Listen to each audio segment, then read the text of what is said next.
दोस्तों, इस कहानी की शुरुआत होती है एक बिजनेसमैन से जो अपने बिजनेस को लेकर काफ़ी चिंता किया करते थे कि क्या होगा आने वाले कल में और कैसे काम आगे बढ़ेगा और उनके इस व्यवसाय को उनका बेटा संभाल भी पाएगा या नहीं। दोस्तों, उस बिजनेसमैन को एक लड़का भी था जो उनसे काफ़ी बार कहता रहता था कि पापा, आप मुझे हमारे इस बिजनेस को संभालने का एक मौका दीजिए क्योंकि अब मुझे बिजनेस करना आ गया है। लेकिन वो व्यक्ति कभी भी अपने बेटे को वो मौका नहीं देता था। एक दिन उस बिजनेसमैन को दिल का दौरा पड़ जाता है और इसके चलते उनको अस्पताल में भर्ती किया जाता है। जैसे ही ये खबर उनके बेटे को पता चलती है, उनका बेटा दौड़कर हॉस्पिटल में पहुंचता है। बेटा हॉस्पिटल में पहुंचने के बाद उसने ये देखा कि उसके पापा अब एडमिट है और डॉक्टर्स ने कहा है कि उनके पापा की तबीयत अब पहले से थोड़ी ठीक है और धीरे धीरे करके अब वो रिकवर भी हो जाएंगे। फिर उस लड़के ने अपने एक दोस्त को कॉल किया और वहाँ पर बुला लिया। फिर उसका दोस्त वहाँ पर आता है और उससे पूछता है कि क्या हुआ भाई। फिर उस बिजनेसमैन के लड़के ने अपने दोस्त से कहा कि मेरे पापा को दिल का दौरा आया है और उन्हें अस्पताल में एडमिट किया है।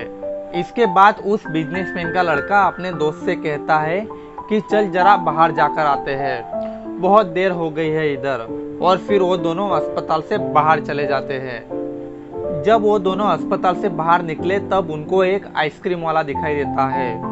फिर उस बिजनेसमैन के लड़के ने अपने दोस्त से कहा कि भाई जरा आओ, आइसक्रीम खाते हैं। ये बात सुनकर उसका दोस्त थोड़ा चौंक गया और मन ही मन कहने लगा कि अरे ये क्या पागलपन है, इसके पापा अंदर भर्ती है और इसे आइसक्रीम खाने की पड़ी है।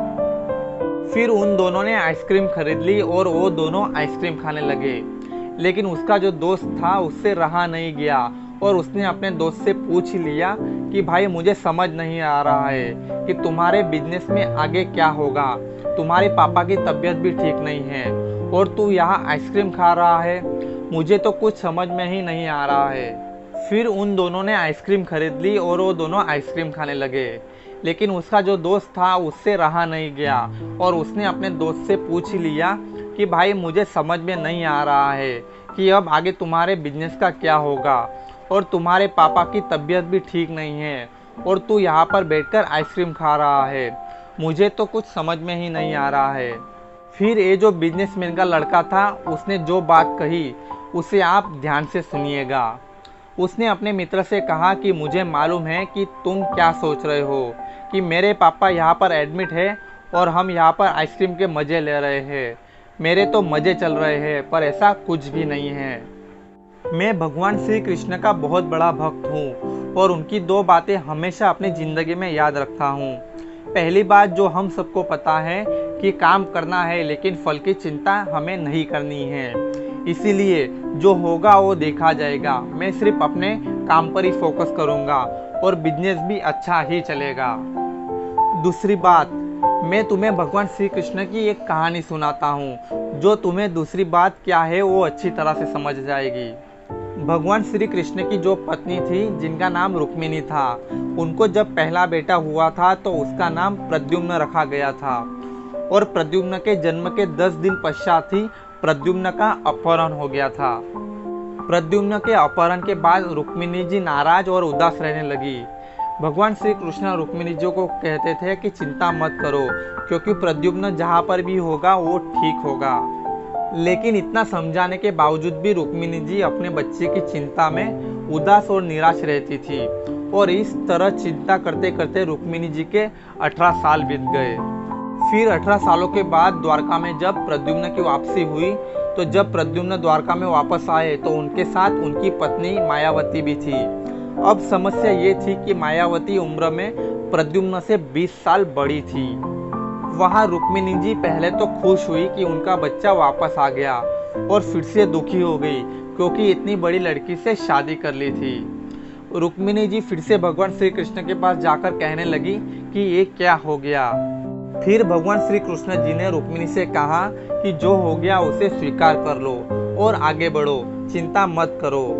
लेकिन रुक्मिणी जी ये कह रही थी कि बड़ी लड़की से शादी क्यों कर ली, क्या इसे लड़की नहीं मिल रही थी, और इस बात को रुक्मिणी जी स्वीकार नहीं कर पा रही थी।